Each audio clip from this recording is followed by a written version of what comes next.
Could it be? Is this the lost temple of Shambhala? Well, this doesn't look foreboding at all. Reap your reward, eh? Ah, I'm on to you.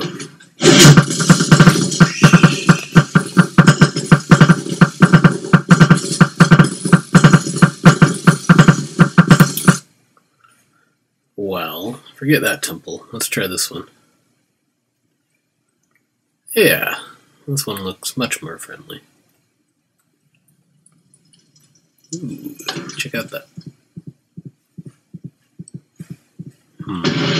Okay. Maybe I should leave and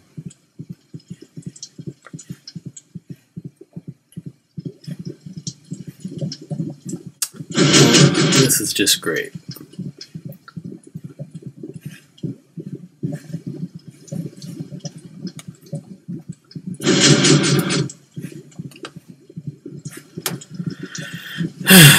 It's gonna die. Nothing I can do about it. Okay, actually the last block doesn't drop. I mean, it could, but I think it's kind of funnier making someone kill themselves. Although, had I not messed that up, I would have been able to make it with the speed and jump boost. Oh well.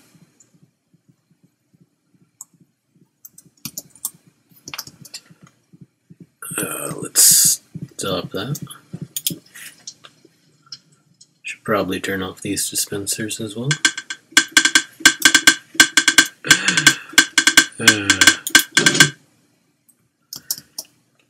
Is arrow still in there? No, they all despawned. Alright, so these are two traps that I thought of. See, this one, it just works. This is, I don't know, I call it a scissor lift. I'm sure there's another name. It's just an easy way to get the whole floor up and down at the same time. You can see I've got, oops, two of them over here. The button just, you know, switches them, pushes that. And then over here, that just starts a clock. And that's why the arrows came out so fast. So, you know, even with the regeneration, I still died pretty fast there. And this one, well, let's clear up the lava really quick. Oh, crap, I did that wrong. There we go.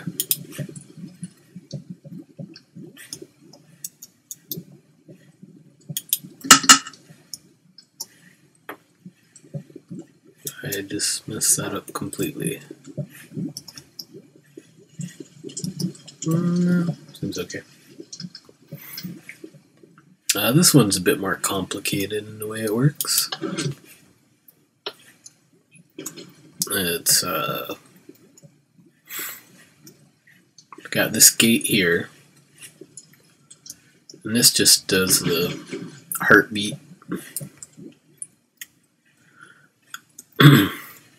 But then it, you know, hitting the tripwire in there changes the redstone block hook up to these. Let's see, it's emptying itself right now. Got the comparator, and it runs for 5, I believe. Yep. The first one, it just sets off some TNT over here. That was the explosion. No reason other than scary sounds. Then all the next subsequent ones will drop a different floor. I have them going counterclockwise. It's basically, there's just a repeater that feeds into the block, and then each one has a different, you know, charge. Like that one's not charged, this one is. that one's not. The bottom one is.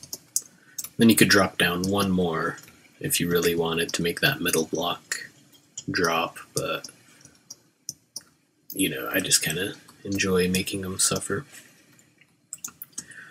And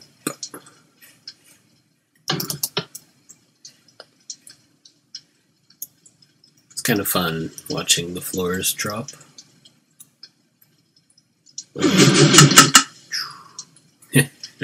Yeah, quite a couple of those got eaten, but oh well. This is sort of an unintended feature, but the building's looking at me. So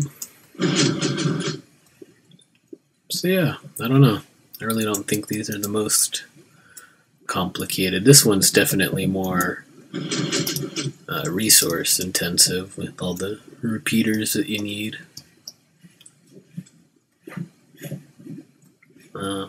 This one's a lot easier, though I suppose filling each one up with arrows is a bit more than filling it up with a bucket of lava.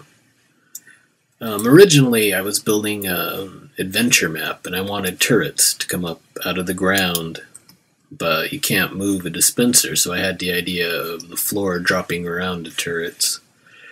But then I thought there's no real good way to kill someone, you know, you'd either have to be in line until they die, and, you know, it's easy to kind of jump out of the way. And so I thought of, you know, lining the entire room with turrets. And it works pretty nice. It's part of the problem with the lava one is I didn't think about it, so I set up both the corner ones, so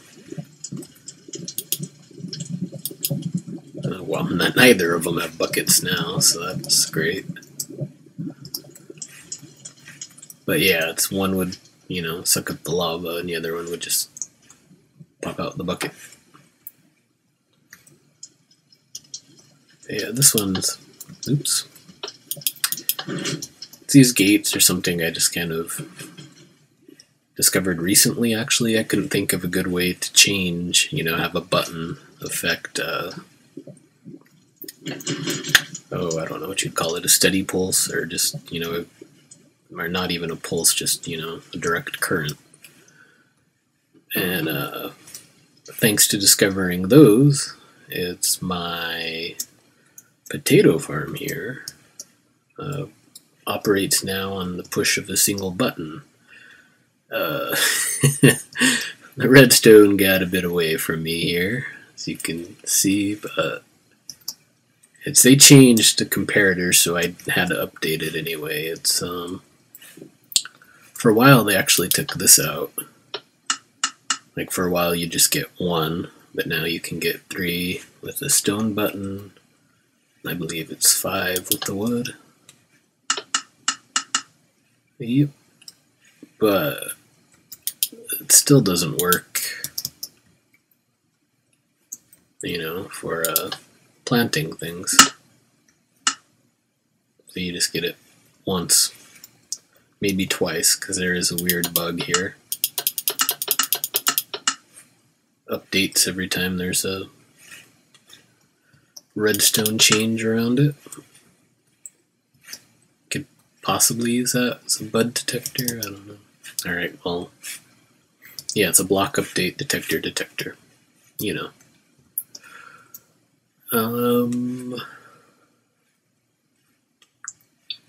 Alright. That light here shows we're ready to go, but I'm going to plant some potatoes. Well, we'll set up some music while I'm doing this. Oops.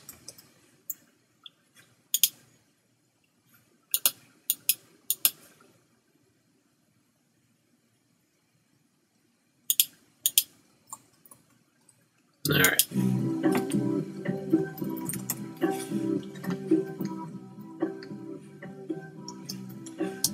I like this song. It sounds like it's from a bad game show.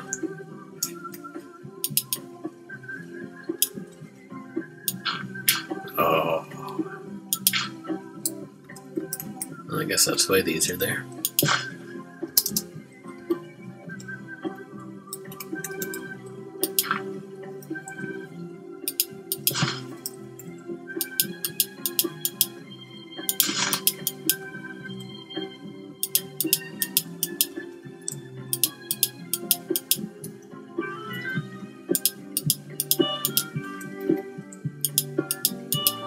Oh, but the great thing about this Redstone update is, you know, I'm playing the record now just to have something in the background, but if I put a comparator on the back of it, I could actually, you know, start up this farming process just by putting a record in.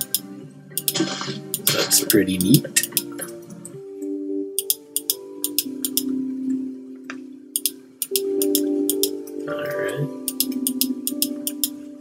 So I kind of complicated my hourglass here. It's, let's see, I've got the blocks over there, and they move over here, and it's kind of similar to how that lava trap works. It's each one is going to send out a signal over to here, which is going to you know, have them grow. It goes 3 times because that's the max you need right now, unless they change it again. But it'd be pretty easy to add on additional pulses and put more stuff in there. Then when the third one goes, it sends down the water, and it sets this into reverse so they stop dropping down. And these droppers push them back up in there. And there's a, well, I'll show you. But the first one happens pretty fast. But yeah, see, if something goes in there, the comparator sets it off, and it basically powers itself back up into there. Here's how this works. There's just, yeah, like that.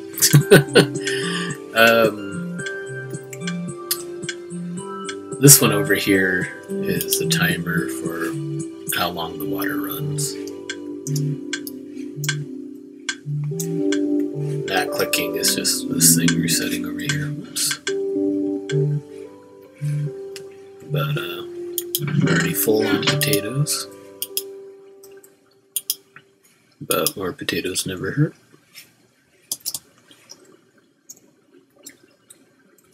And no potatoes left behind. I cleaned this up a bit. It's those 4, you know, these 2 feed into those. That feeds into a chest, and down here, oops, wrong one. Back behind here, I have hoppers full of blaze rods, so they're continuously getting fuel. To try to explain how this works. Let's see, these get power from things being in this hopper. First one turns off that light to show it's no longer ready to go. And it also switches these around. Or no, pushing the button switches those around. Sorry. So yeah, pulse will go through here. Oops. And it's too fast to really register until it gets over here. You have to slow these pulses down so it'll actually set off something, which is kind of neat, because then you can have ultra fast circuits and then just slow them down when you need them to, you know, move a piston or whatever. So the first 2, they just go up there. And the third one, it goes over here. Down here, there's just another one of these circuits, which is the button inside is hooked up to. Really quick, I'm going to put that record back on. Kind of nice having background music. Alright.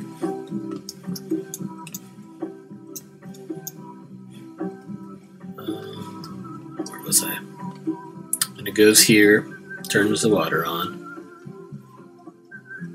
Another pulse, another one of these circuits. And then another another one of these setups with the redstone, redstone block and piston. This is how long I have the water running for, so it goes for 4. Before activating this, that just resets that circuit over there. It's important to have a reset for these circuits so you don't have to manually do it, and then that turns the water off. So it's a bit more complicated than it was before, but it's kind of nice. You don't need a comparator for every single dispenser anymore. A couple stray potatoes. Doesn't look like we got any poisonous ones, which is kind of a surprise. Oh, I did get one. But, yeah. This and that are nice uses of comparator timing feature. It's, you know, I could have made that go down a lot faster, but I think like if you have someone trapped in a room, like in an adventure map or something, it's fun to toy with them. So got the beating heart sound up here and random explosions and just the weight. This one's great because it's pretty inescapable. You just drop down and you're already out of range and you're not getting away from that many arrows. And I think that covers everything I wanted to talk about. So there you go. 2 traps and an updated potato farm. Thanks for watching.